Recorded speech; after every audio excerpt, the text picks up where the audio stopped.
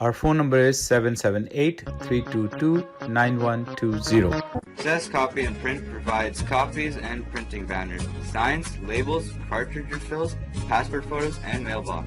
Our phone number is 604-543-ZEST, 15350 Fraser Highway, Surrey, BC. Zest Copy and Print. Making an investment mistake could affect your whole future, so it only makes sense to seek professional advice before you make a major financial decision. You want someone who understands your needs and your dreams, who is thoroughly up to speed on market conditions, regulations, current trends, who knows how to get the optimum value from selling your home. Even if you're just thinking about selling, talk to your realtor. Hello everyone, my name is Abdul Qayyum, your own family realtor. For all your real estate needs, please give me a call. I'm just a phone call away. My number is 778-688-4777. Thank you.